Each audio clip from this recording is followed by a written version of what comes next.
અમે શનિવારે ઓફિસે આવતા હતા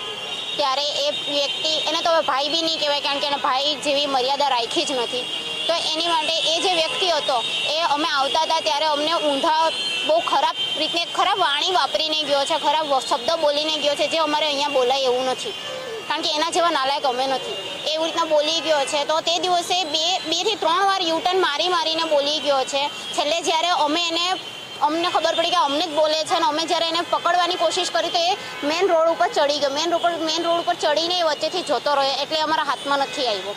તો અમે તે દિવસે મેં એનો ફેસ બરાબર યાદ રાખેલો હતો કે જે દિવસે મને ભટકાય, જે દિવસે હું એને જોઉં તે દિવસે હું એને પકડીશ. તો આજે જ સવારે અમે ઓફિસ આવતા હતા, 9:15ની વાત છે, સવારમાં ઓફિસ આવતા હતા ત્યારે એ વ્યક્તિ મેં એને જોયા તો મેં મારી ફ્રેન્ડને કીધું કે આ એ જ વ્યક્તિ છે ને, તો અમે એને જઈને શાંતિથી પહેલાં પૂછેલું કે ભાઈ તમે તે દિવસે હું અમને બોલીને ગયેલા, તો એ અમારી પર ચડી બેઠો કે હું નહોતો ને આમ ને તેમ દુનિયાભરનું ને પબ્લિક ભેગી થઈ ગઈ. પછી અમારી પાસે કોઈ ઓપ્શન નહીં હતું, અમે અમારા ઘરેથી બધાને બોલાવ્યું,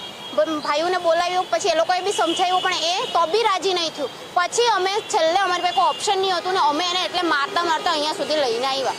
ને તો બી હજી બી અમે એને માર્યું છે ને એ હજી બી સ્વીકારતો નથી.